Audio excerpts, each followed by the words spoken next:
The chapter opens by saying, "It was hard even now to imagine the magnitude of the timber coming out of the northwest forest throughout the 19th and 20th centuries. Photographs taken anywhere along the coast, from southeast Alaska to northern California, show sturdy men in heavy clothing dwarfed against backdrops of monolithic cylinders so large that they are scarcely recognizable as trees. They look instead like oddly symmetrical boulders, or the fallen columns of gargantuan temples, which may be closer to the truth." An early Haida man who spent much of his life in the Yaqui Valley falling trees for a Southern Lumber Company indicated the breadth of the logs he dealt with every day by glancing at his ceiling. He said, "You gouge into the ground that deep too," he explained. "You'd be covered in mud from head to toe." The work of removing rainforest timber is not only wet to the point of amphibiousness, but is also hazardous in the extreme. Even today, despite the advent of eloquent safety regulations and state-of-the-art equipment, the odds that a logger will be killed on the job are approximately 30 times greater than those of the average North American worker. Cutting the tree down is only one high step in a long and arduous journey that begins with gaining access for man, beast, or machine to an often trackless wilderness and ends with the delivery to the marketplace that may lie a continent away. The act of felling a tree is, relatively speaking, the briefest of events. It is to the timber business what the act of conception is to raising a family, a beginning that really happens somewhere in the middle. And both acts capture the imagination for similarly cataclysmic reasons. They are thunderous and defining moments, after which nothing is certain except that the knowledge that the hardest labor lies ahead. The single large log, bucked to 30 feet and limbed for transport, could still weigh 50 tons, as much as a loaded semi, and an entire tree may weigh 5 times that. Somehow, this massive object, half steamroller, half battering ram, and slippery as an eel, has to be moved out of the forest, which may be growing on a mountainside with a 45-degree slope. In some places like the Yaqui Valley, they had to resort to methods normally reserved for quarrying stone. Many logs were so big that they had to be riven, split lengthwise with dynamite wedges, in order to be moved at all. This chapter is really about logging and the dangers that the loggers face at this time in the late 1800s and early 1900s in this particular region, the rainforests of the upper Midwest. In the earliest 20th century, a single logger equipped with a government hand logging license, an axe, a saw, and a Gilchrist jack could roam the coast more or less at will and ply his trade by dropping favorably positioned trees directly into the salt chuck, the sea. Gordon Gibson, who is legendary among old-time West Coast loggers, started out as a hand logger before becoming a major operator and politician on the coast of British Columbia. In 1933, while watching the now famous Clayoquot Sound area of Vancouver Island for promising trees, he found a particularly memorable one 1,000 feet up a mountainside. It was a Douglas fir, to this day the preeminent commercial species on the northwest coast. And it was a textbook specimen, 14 feet in diameter and 225 feet tall, its perfectly cylindrical trunk ascending for 100 feet before the first branch broke the symmetry. Gibson and his men started into it with a crosscut saw, the theory being that if they felled the tree downhill, it would make the 1,000-foot journey to the water under its own terrific momentum.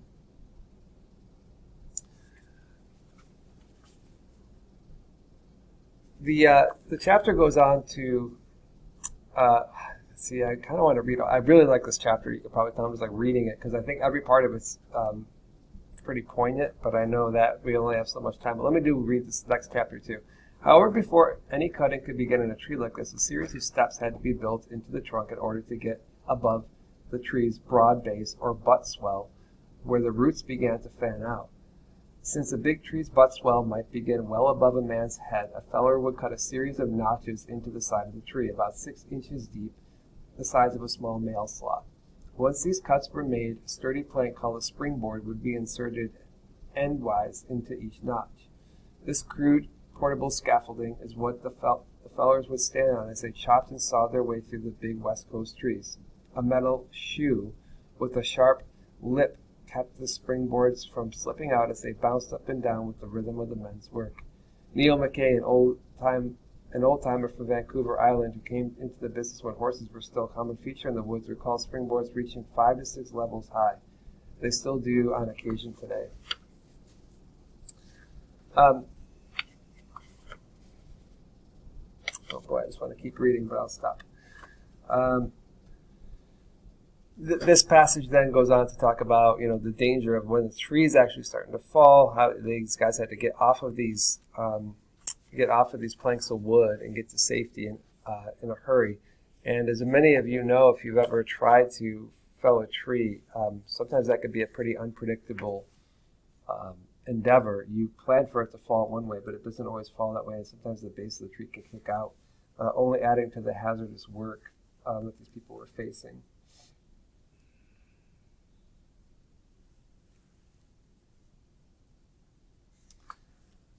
I'm going to skip a lot of the details about this man and the Douglas firs and some of the great quotes that were in there, but later in the chapter it says, for reasons like this, West Coast logging, especially in its early 20th century heyday, was not so much tree cutting as it was a kind of terrestrial whaling, determined poorly paid men working in remote areas were using temperamental machinery and simple hand tools to subdue enormous, often unpredictable creatures that could squash them like bugs, and did. One county in the Washington coast lost more than 100 men to logging accidents in a single year. That year was 1925, and there are still lots of ways to die. In terms of fatalities per capita, commercial bush pilots have the most dangerous job in North America, but theirs is a small niche profession. The number 2 position is shared by the far larger population of commercial fishermen and loggers, but comparing the two is misleading. Fishermen are frequently killed en masse when their boats go down, while loggers are almost always killed one at a time. Thus, in terms of the sheer number of accidents, loggers have much more in common than bush pilots. When one considers the fact that loggers work on land during daylight hours, often with winters off, as opposed to at sea or in the air around the clock in all kinds of weather, it becomes clear just how treacherous logging can be. Loggers have everyone beat when it comes to variety. Pilots generally crash and fishermen generally drown, but loggers are killed and maimed in a chilling assortment of ways that combine aspects of industrial accidents, warfare, and torture. Frank Garnett was a turn-of-the-century settler and ox-team logger who had made a name for himself by felling trees, some of the biggest ones on Vancouver Island, a place known for its enormous trees. When gravity wasn't available to carry trees to the water, oxen and later horses were used as an alternative. After a tree had been bucked, that is, sawn into length, the log ends would be sniped, tapered with an axe so that they could slide more easily across the rough ground. And when they were linked together with heavy hooks and chain, often the train of logs would be then taken over corduroy roads, which were known as skid roads, made by smaller logs laid crosswise across the path. To ease their passage, the causeway would be lubricated with water, crude oil, whale oil, or even dogfish oil, which was rendered from a kind of shark once so plentiful along the coast. Once the logs were in line, the ox team consisted perhaps of a dozen animals would be harnessed to the log in order to keep from slipping on the oil roadway. Oxen and horses would be shod like their human counterparts with spiked shoes. When all was ready, the bullwhacker, using an astonishing combination of tender endearment and paint-peeling invective unique to drivers of animals and machines, would cajole his team into motion. One contemporary of Garnett's, I'm skipping ahead here, guys. This is a good part too, though. I just want to read about the guy, Garnett, who they were talking about. Garnett was driving his heavily laden ox team out of the stand he'd been working on in Maple Bay when one of the logs shifted, pinning him between another similarly massive log. The log rolled in such a way that neither man nor beast could move it, leaving Garnett trapped but very much alive. His mother happened to be on hand, and while attempting to comfort him, she found herself in a bind nearly as hideous as her son's. Garnett, in agony and knowing he was doomed, begged his mother repeatedly to put him out of his misery with a nearby sledgehammer. Unable to kill her own child, even an act of mercy, she endured his pleas for 2 hours until he finally bled to death. A contemporary of Garnett's was Freeman Tingley, an American who was the first pioneers to homestead in the Queen Charlottes, in other words, Haida Gwaii. Tingley helped to settle the future logging town of Port Clements, not far from the Golden Spruce, and he and one of his few early arrivals who weren't starved out after a year or two. In addition to hand logging with oxen and well into his 70s, Tingley was known for growing enormous vegetables, which he sold to natives and settlers alike. Successful on other fronts as well, he was nicknamed Stud, in recognition to his multiple wives and copious offspring. One of Tingley's many grandsons, Harry, was born on the islands in 1928. At the time, the sound of the Haida drumming could still be heard at night, sometimes pulsing across Masset Inlet, nearing the terminus of the Yacon River. Harry Tingley began a lifetime in the logging industry at the age of 14. He was entering a world that is hard to imagine today, a place where a boy's first day on the job might begin in a mud-filled ditch with a knee on his chest and a filthy hand scraping the peach fuzz off his face with a hunting knife. "How'd you like that?" his new friend might say as he stomped off. "Now you're a man."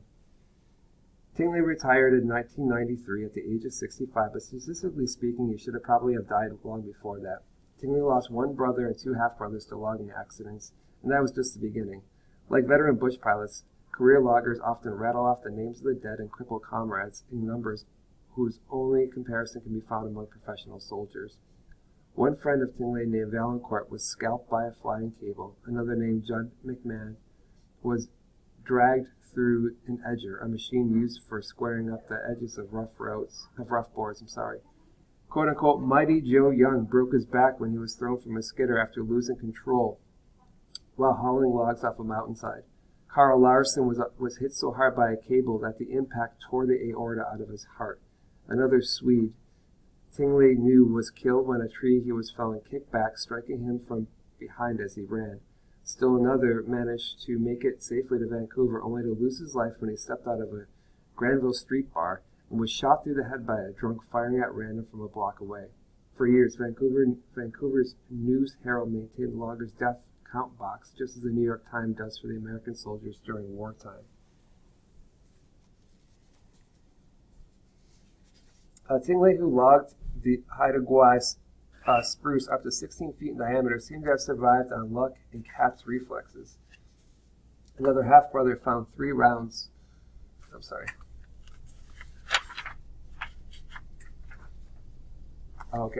Another half-brother fought 3 rounds with Jack Dempsey. Jack Dempsey is like a famous boxer from back in the day. But raw optimism may have played a role as well. Describing one incident in which he dove into a shallow ditch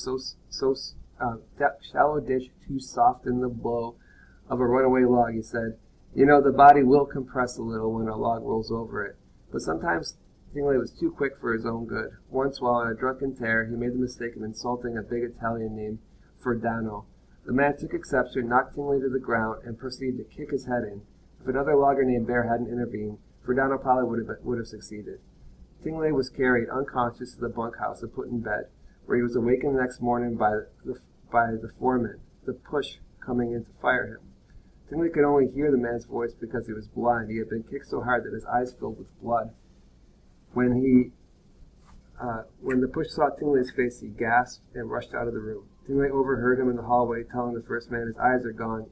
He's lost his eyes. Tingley did recover, but it was the beatings like this that spawned the term logger's smallpox, a reference to the scars left behind a stomping with caulk boots. Pronounced corks, these boots resembled high-top industrial golf shoes. Their soles were an inch deep. Their soles have 3-inch heels and were studded with half-inch spikes. Their uppers are made of heavy tassel leather, and they lace up to the calf, sometimes up to the knee. In a forest of slippery woods and loose moss-covered rock, these are a necessity.